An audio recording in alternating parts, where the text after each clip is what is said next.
now it's time for our featured guest.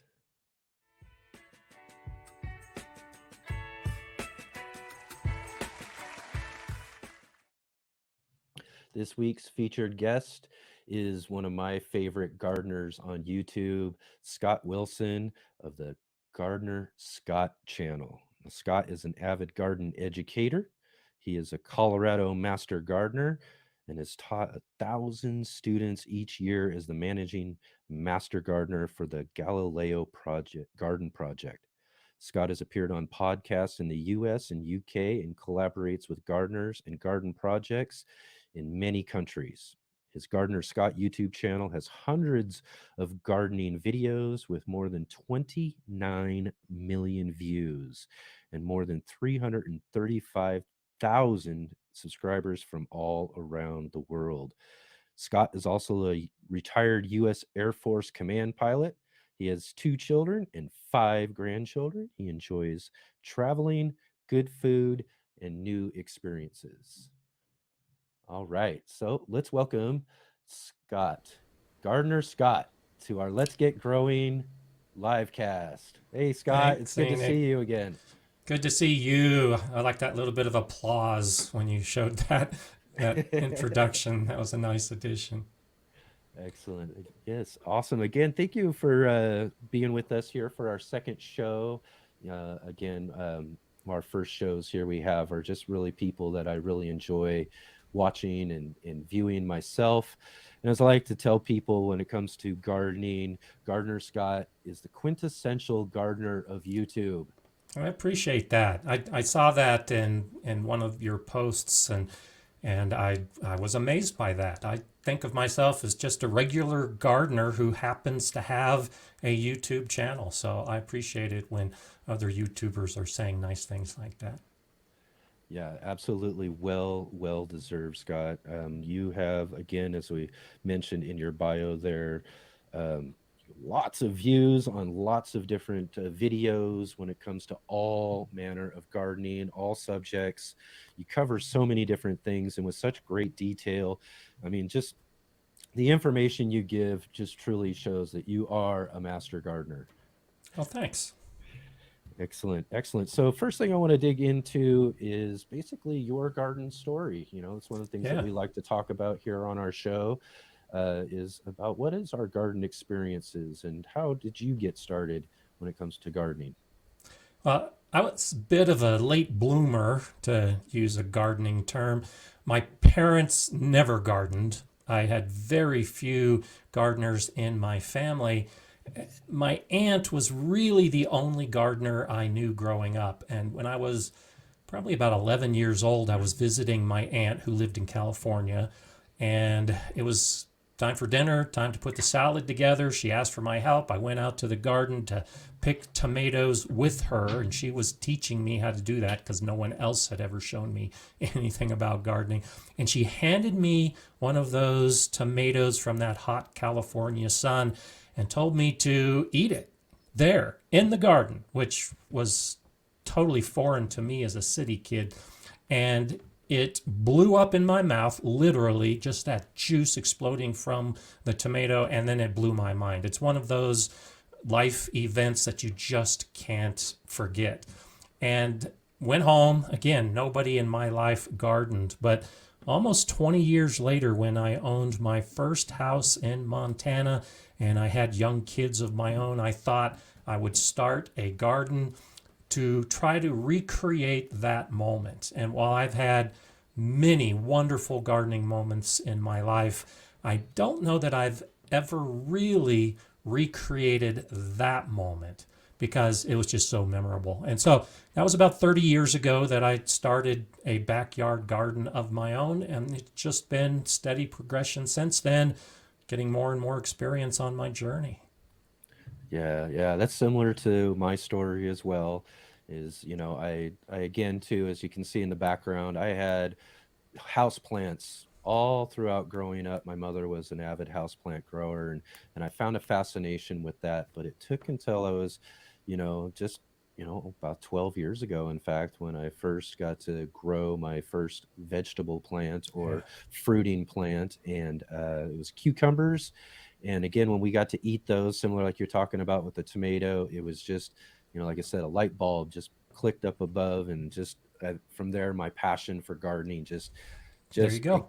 ignited. It just ignited, and I mean, I exploded onto the food growing scene when it came down to it, because I was out trying to utilize whatever little space I could find in order to grow whatever I could, because I just wanted to try to grow anything and everything there was to grow. And I still got Absolutely. a ton of things on my list when it comes down to it. So, again, real quick, so when was it when you first got your first garden growing? So that was about 35 years ago now in Yeah. Montana. And at the Okay. time, I knew nothing about hardiness zones or soil or anything. I didn't know that I lived in a zone 4A and that my season was only about 2.5 months long. And so that first garden wasn't very successful. But Yeah. my kids, my son in particular, still remembers being a kid and walking through the garden and picking the few things that did survive. And it's been that long ago. Wow. Yeah. What a great experience for your kids, though, too. That's Yeah. awesome. Yeah. So, what are some of your favorite plants to grow when it comes to the garden?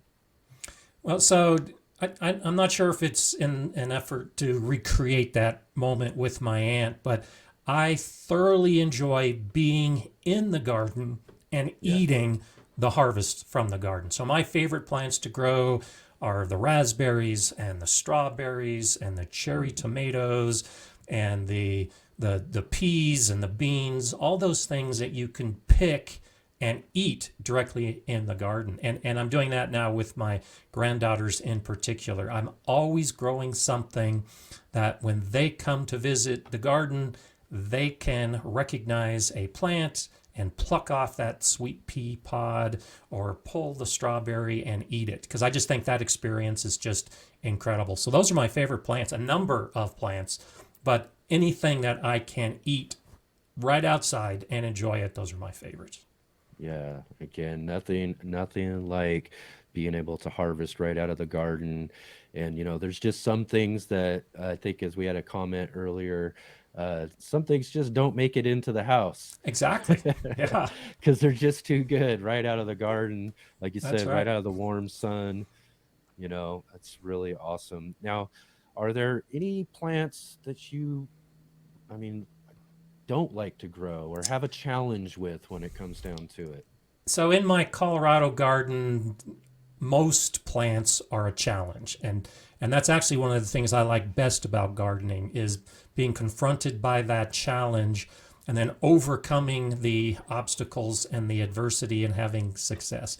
And so even when a plant doesn't work out, I don't necessarily think of it as a bad plant or one that I don't like growing because I usually try it again and again. But there are some when you have a very short season that just don't do well. And so this year there are some like melons, for instance. I've been trying to grow a good melon for a number of years, and it's not that I don't like growing melons, it's just that they don't do well in my region. And so it takes up too much space and too much time. And I'm starting to cut back on those type of plants so that I can open up space for the ones that do better and that I do enjoy more. And so it's that trade-off between growing something that you really enjoy or growing something that's a challenge and you enjoy the success from that challenge. And as of right now, I like the idea of being able to eat those sweet cherry tomatoes in the garden and all those other things rather than struggling with plants that don't want to give me what I'm hoping for. Yeah, yeah, I totally feel you when it comes to melons, because that's probably one of the situations I've had over the last few seasons. But I get to the point where I'm just determined. I've got to get this figured out. And my very first watermelon I grew, my first watermelon plant did great. I ended up having just this big, huge fruit that grew, a couple of them, in fact, and they were just awesome. One of them, actually, because I grow in these alleyway spaces Mm-hmm. and I get people walking through all the time. So one of them ended up coming up missing when it came down to it.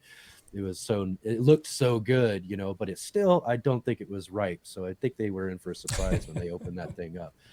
But the issue then became the next few seasons for me. Yeah. Now I had this initial success with that watermelon that first season, and then the next few seasons just nothing. I could barely get anything to grow or really fruit or do anything when it came down to it. But one of my favorite melons when it comes down to it is cantaloupe. Yeah. And I've been trying, and took me a couple of seasons, but this last year I ended up with some of the most delicious cantaloupe that I've ever had or ever tasted. And again, it's the one thing that comes from gardening and growing your own things, is that you just appreciate them more. They're just more tastier, they're delicious, and Yeah. way better than anything you're going to get in a store. Now, I can't find a ripe, sweet, delicious cantaloupe anywhere for Well, then not you need to for come to Colorado because just down the road from me is Rocky Ford, just a small town. And that's yeah. one reason why I've given up growing melons, the cantaloupe in particular, because they are the most incredible cantaloupes and they're just Yeah. down the road. And so, Ah, yeah, Oregon isn't known for growing cantaloupe, but that's right. Rocky Ford, Colorado is. And I will admit that the best cantaloupe I've ever had was one that I grew accidentally. I had a Rocky Ford cantaloupe and I had Oh, thrown the seeds into my compost pile. And the next year I just had a cantaloupe plant start growing. I didn't plan for it. It just started growing and I had one cantaloupe on that plant and I harvested it and it was incredible. But like you were saying, I tried for years after that and was never able to recreate that delicious harvest. yeah. Yeah, like I said, it just seems that, because I like them so much, I keep trying, and and again, it's probably because most of the time you just really need them for the season that Hmm. they're in. And yeah, and again too, there ain't nothing like having a volunteer. Volunteers are the miracles of the garden, and That's right. when you can actually get them to grow out and you have some success with them, it's really great. But again, really love the cantaloupe and was just really amazed that I was able to finally get that challenge figured out in my garden. Now, whether or not that actually, lasts into future gardens, we'll see. But again, I really love growing those as well Oh, too. sure. So let's see here. What inspired you to start a YouTube channel? You've got such a great channel. You got a lot of great Thanks. followers and all of that. What inspired you at first to get all of that started? So I became a master gardener almost 20 years ago, and about 15 years ago, I actually started doing a blog, and I was having a lot of fun doing the blog and talking about my garden, and I just kind of dabbled in the YouTube world. So my first YouTube video I think was 11 years ago, but I really wasn't serious about it. And then I got involved with the Galileo School project where we had a 24,000 square foot space and a 42-foot dome greenhouse, and there was nothing growing. And it was my job to create a program. We ended up with over 100 raised beds, dozens of fruit trees, and we harvested over a ton of food every year to help feed our school and our students. And at the time, I'd been teaching classes in the Master Gardener program for about a decade and thought I knew a lot. And relatively speaking, I did know a lot, but I didn't really know enough to be able to teach kids and to teach kids how to start a garden that size from scratch. And so, like most gardeners who are just starting out, I went to YouTube for information. And what I found was a lot of misinformation and a lot of things that really weren't accurate, especially for a gardener in Colorado. And as a master gardener and as a gardening educator, I saw that I needed to change that. I needed to start making videos with accurate information and research based information, and also a channel to highlight those of us that had difficult regions to grow. Yeah. so many of the channels are from California or from Florida or Virginia and Arkansas and South Carolina, where it just seems like anything will grow at any time. And Yeah. most of us are struggling. So that's what got me into it, was just the the recognition that there wasn't a channel back then that presented the kind of information that I was looking for. Yeah. And of course, as you pointed out in the intro with how much my channel has grown, there's a lot of other gardeners that are looking for that kind of information. Yeah, absolutely. And that was exactly my case again when it came to that cucumber. I was given this plant, didn't know what to do. So immediately I went looking on YouTube to find information and helped get me started. And that's really kind of what started my love of YouTube and all of the other gardeners in the gardening community sharing information on YouTube. And it was really great to be able to find channels like yours to be able to help me out in doing that. Now, my passion for YouTube led me to start my gardening channel just to kind of share my gardening Yeah. experience. And that's one of the things, I kind of differentiate myself from other channels like yours, is that I'm out to just share my experience. I'm out to share what I'm learning and kind of going through the process of what I'm doing. And also, in a sense, kind of showing people a little bit about how they can use smaller spaces, how you can take Right. advantage of certain things when it comes to living in those areas where you don't think that you actually have the space it takes to garden. So those are the sort of things I like to show people, the things I like to do. I've never really considered myself a teacher in the sense of things other than just kind of showing my experience. But again, But that's that's one of the also very helpful because, as you know, I'm encouraging lots of gardeners to start making videos and start channels because there's so many gardeners out there who feel they just don't know enough to even get started. And then after they yeah, get started, they feel they just don't know enough to keep going. And a channel like yours, that's one reason why I like your channels, because you are showing the truth of how to grow in an urban setting in a typical backyard. And for someone to follow along and see what you're doing is helpful and educational in the process. yeah. Yes, excellent. Thank you. I appreciate that compliment too. Yeah, again, the thing we strive for is to also Mhm. encourage people to get out there and grow things, kind of as Mark was talking about in his segment earlier through an influence of his. Yeah. If you've got space to grow one thing, then you are a farmer. You can grow and you can enjoy that experience of getting to grow, even if it's just in a really small space. And I think that's empowering to almost anybody for getting out there and trying and doing that. Absolutely. And so, it kind of leads us to a question of what are some of your key points or advice you would have to newer gardeners? But I, having learned this the hard way, is it's to just enjoy it, and it's okay to start small. I, mentioned that I had that garden in Montana, and my kids remember that garden because when we started, it was for fun, and it Yeah, was the kind of experience to remember. When I moved here to Colorado, before I became a master gardener, I wanted a big garden because I thought that's obviously the next step from a yeah, small garden to a big garden. And I tried to start much too big. My kids were teenagers and getting older, and I was sure they were going to help me in the garden just like they were before. And they didn't have the interest in the gardening like I hoped they had because it was work. We were building it, and it was a lot, and it took a lot of time. And it reached the point that they lost their interest in gardening. I was doing it all by myself, and it became more work than enjoyment.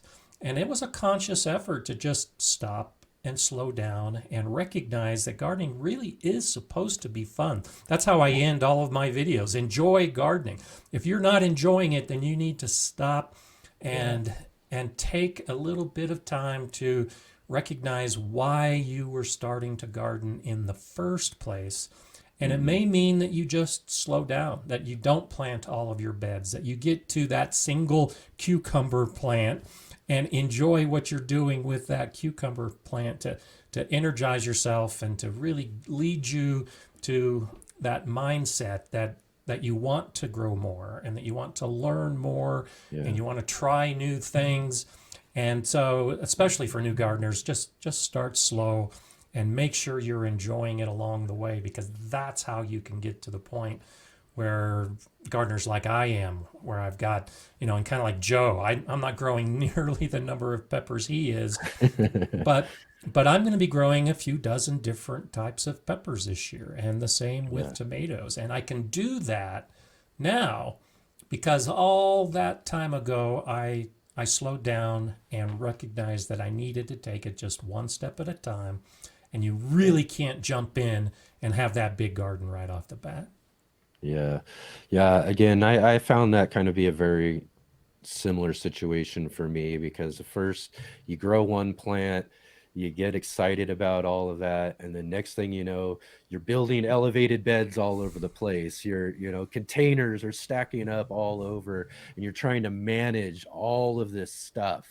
And there was a point where in my first couple of years of gardening, I had to, take that sort of advice was, Hmm. hey, pull back just a little bit, so that you're able to build on some of the successes that you have, Absolutely. with the smaller, the smaller spaces, the, less amount of certain things. I mean, I'm just one of those type of gardeners who, just kind of wants to try everything, wants to grow everything, when it comes down to it. And I think one of my also bigger advices too is if you got to cut back, cut back to the things that you eat the most. Oh, Try sure. those, get successful with those sort of things, and then slowly expand, like you say, into other things that you want to try, that you want to, see how they grow in your garden and that sort of stuff as well too. So again, really, really great advice. Now, Thanks. I wanted to touch on too, in your bio here, I saw that you were an Air Force pilot. I was. Oh I man, can you actually, tell us a little more about that? yeah. So, that's one of those things that all those years, even though, in Montana and Oklahoma and California and here in Colorado, I had small gardens while I was in the Air Force. The idea of being a YouTube gardener never entered my mind. And I, was all over the world and stationed all over the country and raised my family through that career as an Air Force pilot.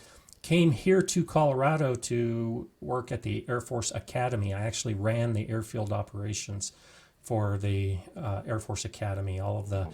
the flight that was going on. We had jumpers, we had the motorized airplanes, we had the glider airplanes, and so my Wow. job was just to manage all of that. And that's when I retired from the Air Force, was after an incredible career traveling the world, and I was able to fly my entire career, and and was ready to retire, and Yeah. started taking some classes here and there, and found out about the Master Gardener program, and the rest is history, so they say. Yeah, what a difference in fields, Yeah, to be, jet set and in the air for most of your career and then get completely grounded when you retire into the that's an garden and interesting growing way to things. say it. I love it. Do But you still? the education part of it just, is innate in me, I think, because as an instructor pilot, if you can teach a student like here at the Air Force Academy that might only be 19 years old, and you are upside down in an airplane, and zero G's start coming in, and then the airplane starts flying at incredible speeds in a spin towards the ground, and you can teach that student to recover the aircraft and start flying again. Yeah. It's a piece of cake to teach someone how to put a seed in the ground and how to grow a tomato. So that's one reason why I love what I'm doing right now, because I see it relatively as much easier than some of the other things I've done in my life, and that's why I'm willing to devote the time and the energy to educate other people to be grounded, as you say. I like Right. that way that you say it. Absolutely. Do you still get up in the air? Do you still fly every now and then, or? I don't. Being an instructor pilot, I recognized that it is one of those things that you have to keep doing. You just it's not like riding a bike. You can't Right, just go out after 6 months of not flying and expect that everything's going to go well. You have to right. keep doing it. And so I wasn't able, or I chose not to do that. And by not doing that, I essentially closed the book on that part of my life. Well, it's an exceptional stories that you get to tell about all of those experiences, anyways. Yeah, they were fun. So it looks like we have a couple of questions for you from the Okay. audience here. Let's dig into some of those here. And of course, we got Michelle with us. Gardner Scott, what are your grandbaby's favorite plants to eat in the garden? So I'm sure you get them out into the garden, right? Oh yeah. So they love the strawberries, and my one granddaughter prefers the strawberries. The other last year discovered the raspberries. Last year was my first real good raspberry year. Mm, I just recently moved delicious. into a new house. They both love the peas. They love those sweet peas that I keep growing most of the season if I Oh can. yeah. And the lettuces, my one granddaughter really likes the sweet lettuce that is plucked from the ground. So those are the big ones in particular. The the tomatoes like the sun gold and the black cherry that Joe had pointed out. I grow Yeah. those, and of course they love to come in and pluck those off the plants. And like me, what they tend to, or they started doing this last year as they're getting older, is they in the past would just pull a single sun gold tomato and eat it and then walk around the garden. Now they know that they can pull 5 or 6 or 8 or 10 of the sun gold and put it into their hand and then walk through the garden eating the cherry tomatoes. So there's a lot of Mm. those kind of things they like to eat. Oh yeah, those sun gold tomatoes are so sweet and delicious. Again, probably one of the more favorite of the cherry variety tomatoes that people grow out there. Everybody loves the sun golds. Let's see, we got another question here from Jay Dixon and asks, what is the next evolution of your gardening advice, i.e., social media plans? So Interesting I question. I'm on TikTok and I'm on Snapchat and I'm on Twitter and I'm on Facebook as Gardner Scott. I'm not that active in those because my focus has been the YouTube videos. Yeah. But to Jay's question, I am planning to be doing more, particularly on Twitter and Snapchat this year.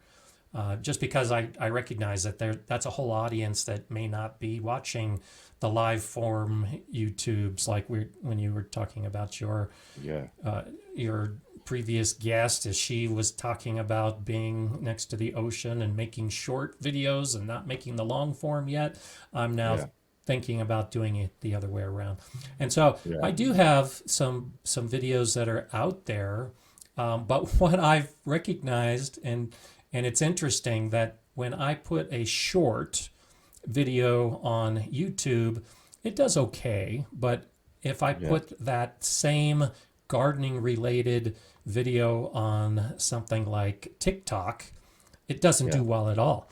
But if I Right. do a video about my garden dog Mala and put it on YouTube, nobody watches it. But if I do the same short of Yeah. Mala in the garden on TikTok, then I get thousands of views. So I'm actually evolving to do more of those kind of videos, at least like on TikTok, where Mala, my garden dog, is a big part of the short, and I'll be adding more humorous kind of things in the garden when it comes to that kind of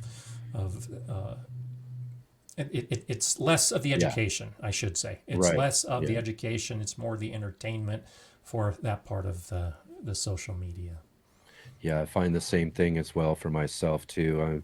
I get in and I start shooting and filming for all of my videos, and I want to kind of get them as concise as possible, but I get all this stuff and I end up with these really good, more longer form videos, and I really got to kind of figure out how to kind of cut that down a little bit and kind of fit into those, reels and those sort of Hmm. things when it comes to it, especially now that YouTube has actually changed to supporting more of those type of short form videos as well on the reels and stuff. So I want to kind of work on that as well as I evolve my gardening channel as well That's too. right. So that's a great question, Jay. So we got another question here. Indiana Backyard Gardener asks, what are you doing differently this year versus previous years? So I'm always trying new things. So right off the bat, what I'm doing completely differently is doing some hydroponics and some Yeah, grow tent growing in the house, and I've never done yeah, that before, and so that's totally different. I'm not a big house plant grower, and I haven't really done much indoor growing in the past, and so it's new and it's different for me, and I'm still learning. You know, it's incredibly difficult for some of us to have a background like you do with all those houseplants. yeah, I forget about those houseplants, and so the only ones that survive in my house are the ones that like to be ignored. And so I yeah, have a few, but it's the same with the other growing, like the hydroponics, where they it requires a lot of attention yeah, to grow indoors. I love going outdoors. All my garden dogs like going outdoors with me, and I could spend all day outside. But yeah. you can't necessarily take the lessons from outdoor growing and bring them indoors. And that's why I'm trying to shift my focus, at least in that part of the gardening world this year. Yeah, and also similar too. In fact, you can't see it off camera here, but I do have a big, large gardening tent, growing Oh, tent, indoors, and I've had it up there for a couple of years now, and I think that's something I've got to get doing here in the next, uh, this next season, or probably this next off season, is to really start trying to figure that out a little bit more and grow some things indoors to yeah. kind of keep another idea of keeping the season and the growing season going throughout the winter months and all of that too. So there's a lot that you can do. I've seen a lot of people do some indoor gardening and growing when it comes to utilizing those tents. So I look Yep. forward to seeing things like that on your channel as well, because again, like I say, I learned so much from the things that you do on your videos. We talked about doing worm bins this Yeah. last Monday on your channel as well Yep. too. So that's where I first started learning in my first videos was from your channel about worm bins, and that'll be a project we're going to be working on here too in the next coming Good. weeks as well. All right. So let's see. Do you have, out of all of your vast videos that you have, do you have any sort of favorites when it comes to the videos you've done? I I do, and you know it's funny because I like to enjoy gardening just like I suggest everyone else to enjoy gardening, and so some of my favorites, the ones that I've made that I've been proudest of, are some of my preservation videos where All right. I'm pickling or I'm fermenting or I'm doing something along those lines. They don't do well on my channel because people want to come to my channel to learn how to garden and not necessarily how to pickle beets. And I love my pickling beets video, by the way. Yeah. But the ones that I really enjoy, and I'm already starting to work on the one for this year, are my April Fool's videos. And so I've got a video from a few years ago where I show how to grow spaghetti, and I talk about snipes being a pest in the garden, and so you need to go snipe hunting at night Yeah. to to rid your garden of them, and I have some night vision goggle footage in that video. And then last year, my April Fool's video was about zombies in the garden and how you can fight off the zombies. And so those are the ones that have enjoyed the most, enjoyed making them and enjoy the outcome. And they have nothing to do with my normal gardening content, Yeah. but they are my favorite videos. And I only make one a year, but it's usually one of my most favorite for that year. Well, that's a fun project, and they sound like really fun videos. Really encourage people to check those out. One of the things that I saw, I think it was this last year, you did a tour of Baker Creek. Hmm. So it's a, and as far as that goes, do you have any other favorite collaborations or ones that you would like to do coming up in your Sure, sure. channel? So I just did one a couple weeks ago where I toured the USDA seed vault in Fort Collins, Colorado, Oh, wow. and most people don't even know that it exists. And Yeah. so that was a fun one. I'm looking forward to and planning to make a lot more of those kind of videos where I'll be doing behind the scenes tours at different seed companies or something that might be gardening related. One of the things, again, enjoyable that I'm doing this year, I'm working with Eli and Kate from the In the Garden with Eli and Kate channel, and we're going to be Okay. collaborating on a series of videos as I grow tomatoes and they grow tomatoes. I'm in Colorado and they're in Scotland, and we're going to Yeah. be using the same varieties of tomatoes and growing them as close to the same way as we can in completely different regions, and then show the results based on our own gardens and what we're trying to do with these tomatoes. So I'm looking forward to that collaboration. And then there's a few others that I'm working on that can't necessarily discuss right now, but I am Yeah. looking to do more of those kind of videos as I move forward. Yeah, again, that's kind of one of my favorite things to do when it comes to my channel is these collaborations or just the chance that I get and have had over the last few seasons to be able to travel up and down the West Coast here Mm-hmm. and get to visit some of these really great gardeners. You know, it's really cool that we have this opportunity with this show now to be able to bring people on with us on the channel, be able to talk about all of our gardens. But it's really cool to be able to get out and visit and see these people, Oh get yeah. to do interviews and show their gardens and all of that. So those are really some of my favorite things to do at the channel as well too. And so as we're heading here towards the end, I wanted to ask you real quick too about let's see here. I guess we covered that about what you have going on with your channel coming up here in the future. But any other sort of things that you'd like to share with the audience, you know, here as we're finishing up? Yeah, just the same thing. You've touched on it. I touched on it a little bit, and just the idea of it's nice to have our favorite YouTubers, and especially those of us that kind of fall into that big channel category. We have a lot of loyal followers, but there's a lot of really good small channels with just a Yes. very small following that are starting to emerge. And Hmm. some of it is as a result of my encouragement, some of it's now as a result of your encouragement. And YouTube offers us the opportunity, all of us, the opportunity to really have a channel where we have videos that we're sharing. And I'm a huge advocate of garden journaling, where you keep track of what's happening in your garden, the weather, the successes, the failures, the pests, all of those things traditionally have been done by pen and paper in a log book of some sort, or Yeah. maybe doing it digitally with a spreadsheet.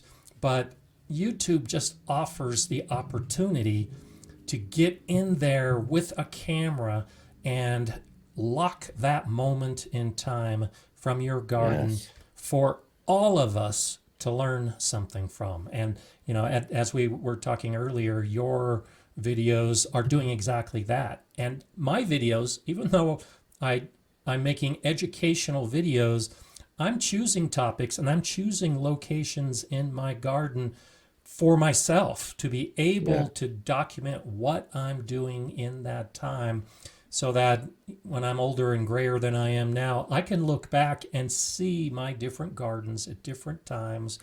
And I think all of us should consider that as an opportunity here on YouTube. You don't have to do a YouTube channel to become famous and have a Yeah. huge amount of followers.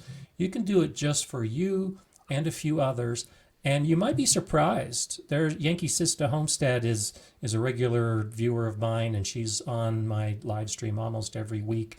And And I said this a number of months ago, and she started doing that and started making videos, and she's got over 1,000 followers now. And all That's she's awesome. doing is just documenting her garden, and other people are enjoying that as well. So get out Yeah. there and just make a video about your garden and release it, and just have fun with it. That Absolutely enjoy gardening, and it makes it so much more worthwhile.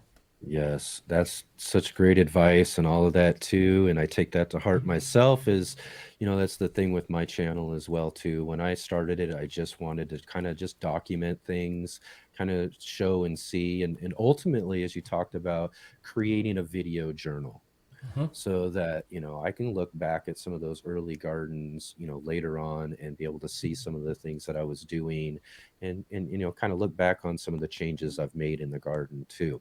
And the best thing of that is that people start connecting with that sort of thing. Absolutely. And next thing you know, like you said about that other channel, is that you've got 1,000 subscribers. I mean, when I hit 300, I just couldn't believe it. I was over the moon over that. I was like, I cannot believe 300 people are really liking this. And now we've got a channel that's approaching 13,000, and I just Yeah. can't believe that either. And and I'm perfectly happy if that's just all it stays at too, because I really just enjoy the whole process. I Good. enjoy the gardening, I enjoy making the videos and sharing them with everybody out there, and then ultimately now I get to enjoy this whole let's get growing live cast and being able to talk with people like yourself and all these other great people who have been joining with us over the last couple of weeks. So Yeah. again, Gardner Scott, it is so awesome again to have you here Thanks. joining with us again. Really appreciate it. Thank you so much. Oh, it's my pleasure. I'm glad you had me on as one of your inaugural guests. And I wish you the best and look forward to seeing more of these live casts as you move forward. Thanks, Enoch. Awesome. Again, thank you. All right. So there we go. That's a great interview with one of my favorite gardeners. Again, the quintessential gardener of YouTube, Gardner Scott. Just a really awesome gardener and just really knowledgeable. And if there's anything that you need to know about the garden, I'll guarantee you he's got a video on his channel showing you just what you need to be doing when it comes to those subjects.